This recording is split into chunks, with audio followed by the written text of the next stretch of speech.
What's up, guys? Let's talk about helmets. If you watched my last video, I took two um,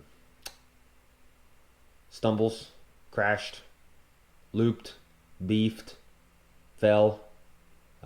Yeah, I hit my head.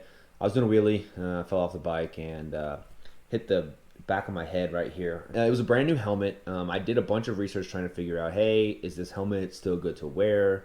Um, Coupled with, hey, is this a helmet that I want to wear? So basically, going to go over the helmet I was wearing, why I originally bought it, what I think of it now, and the helmet I'm going to wear going forward. I'll throw in two bonus helmets that I have at the very end of the video, just to compare helmets that I use on my cruiser, on my Harley Davidson, for the road. Different style of helmet than dirt bike helmet, but nonetheless important to talk about. And really, the only facts I'm going to present you with in this video, outside of my opinions, the fact is, wear a helmet. You only got one head, you only got one brain, and you definitely don't want to jeopardize your brain. So it's important to pick out the helmet that fits your riding style, that fits your needs, and that includes budget, because you can buy helmets anywhere from $60 to $1,000, and we'll kind of go over the basics and my take on that. So here we go. All right, O'Neill Series 2 helmet. This is the helmet I was wearing during the crash. It's a 2022. I bought this helmet within the past month. I made contact with the ground directly on the rear of my head. I fell off and head, ground, boom, right here. I felt it for sure. My head hurt, but I did not get knocked out. This helmet protected me, and I'm extremely glad I was wearing it. With that said, do I think there was a better helmet out there? Probably. So some of the features of this helmet are adjustable visor, removable interior, washable. It's got pretty good ventilation, I think, on it, front to the rear. And honestly, I liked the matte black. It was in my price range. This was last year's graphic, so it was on sale for $116. That's extremely affordable for what you're getting. This is a good helmet. It will protect you when you're riding your dirt bike. DOT and ECE approved. This is basically standard in the industry and was what I was looking for when I purchased this helmet. I tried to find any cracks on the interior, any damage to the exterior of this helmet, and frankly, I can't find anything. So this helmet is probably not compromised. I did hit my head pretty hard, and that's what's driving this whole video and me to look into this. I wish I would have looked into this prior to, and I probably would have ended up with a more mid-range priced, mid-range safety helmet. There are helmets out there for a casual rider that are not too much more expensive than this, but have the safety features of a premium helmet. So all in all, this helmet definitely kept me safe. That being said, when I got home from riding that night, I definitely started feeling weird. Had some nausea, had some pressure in my head. Didn't feel dizzy. Like I said, I never blacked out. I've never had a concussion before, so I was trying to diagnose myself. Definitely a sensitivity to kind of like light and loud noises. I was just feeling weird. So I didn't go to the doctor. Basically everything Google told me. I have some friends who are nurses. I have some friends who've had concussions before. I consulted them, and basically they were like, hey man, if symptoms get worse, you definitely need to go see a doctor, but otherwise there's not really much they can do. They can do some scans, make sure there's nothing super serious happening, which I didn't think was happening. I hit my head pretty good, but I didn't black out or anything like that. I had no memory loss, so mild concussion is what my Google diagnosis would be. Anyways, this is an okay helmet. $116. it will do the trick, but let me show you what I decided to go with for my future riding on the dirt bike. All right, so the next helmet I want to talk about is the helmet that I purchased post accident and obviously influenced my decision. So this is the Fly Formula Carbon. I'm just gonna say it right up front. The carbon is completely unnecessary for the style of riding that I do. This helmet is also last year's graphics. Honestly, I don't love the graphics on this as much as the O'Neill helmet that cost me $116. That being said, this is last year's helmet, so also on sale. I got this helmet for about $550. That's extremely expensive, but after falling with the O'Neill helmet and having the injury that I had, I decided that I wanted to get the most premium helmet that I could find. And this is one of the best helmets, in my opinion, from my research on the market. So I have not actually ridden in this helmet yet. This helmet is brand new. I'm not going to try and duplicate my fall and hit my head, obviously. But if I do, I think I'm going to be safe in this. And so I just kind of wanted to cover some simple features of this helmet and why I chose it over the budget helmet that really served me well and protected my head.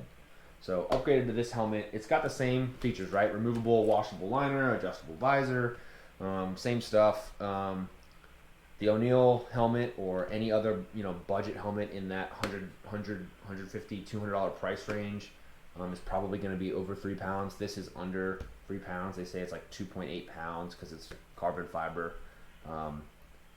If you're a casual rider like me, it really doesn't matter.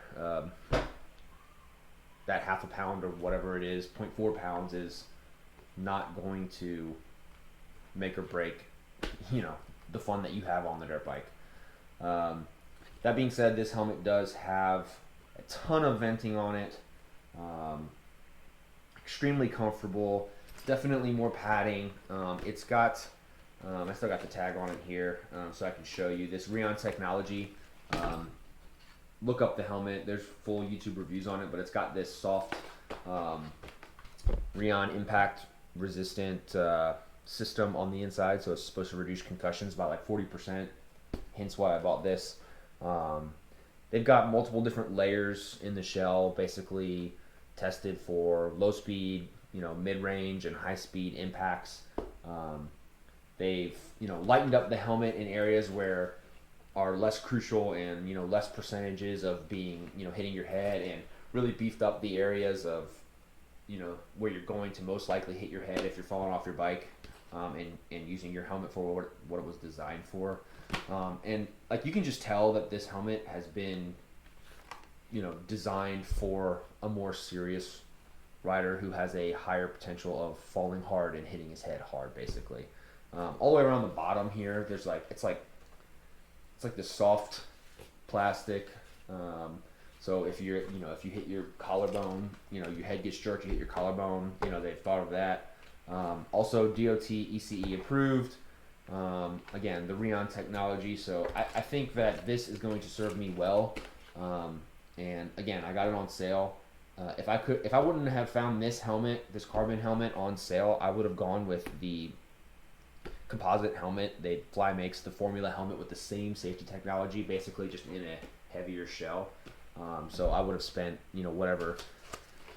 I think the CC's $499 and the CP's $250. So I would have gone probably with one of those helmets. Any of the helmets with MIPS in them, Fox V2 has really good safety features, and then the V3 obviously is when you get into the professional style helmet where they try and get all the weight savings. So no, this helmet was absolutely not necessary, but I was in the mood to splurge after hitting my head.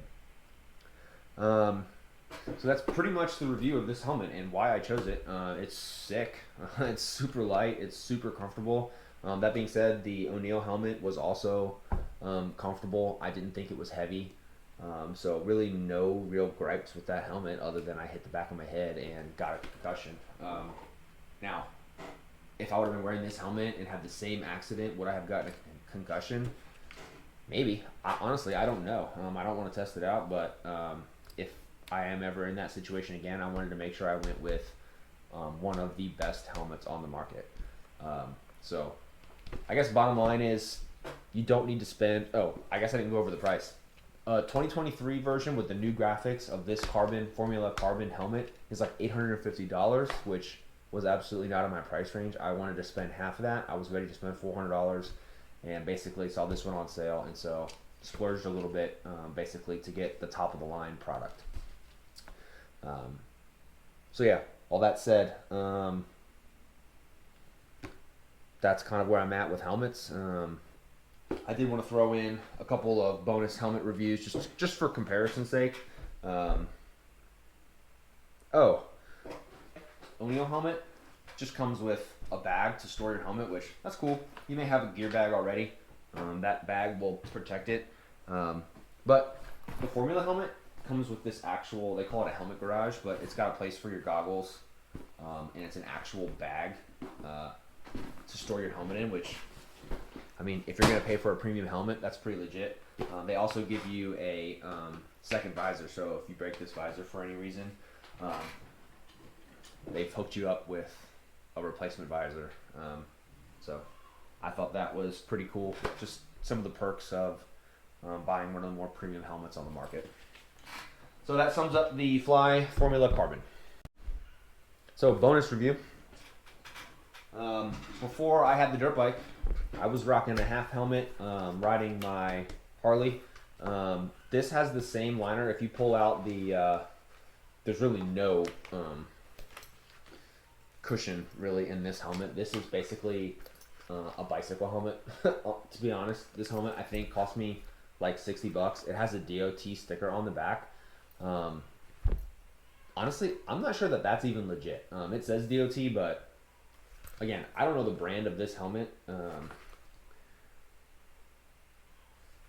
If you fall and crack your skull wearing this, it's basically gonna be a bowl for your brains and I guess keep it contained, but it is not going to protect your head.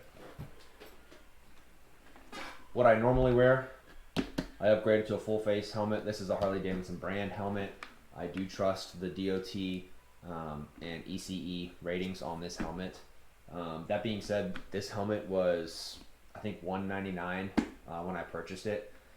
It's a modular helmet and removable liners to wash, and really the construction interior here, if you look on the inside of this helmet, is identical to the O'Neill helmet that I reviewed. It doesn't have any of the fancy MIPS or Rheon or any of those rotational style protections on the inside of this helmet. This helmet is... So in summary, nothing wrong with that O'Neill helmet or any other helmet that's in that same price range, but you cannot overspend or outdo yourself when it comes to protecting your head or your body at all with the dirt bike. When you buy a dirt bike, you need to budget in the protective equipment.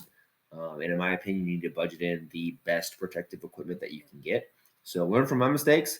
Get out there, have fun, ride your dirt bike, but protect yourself while you're doing it. And I think it will benefit you in the long run.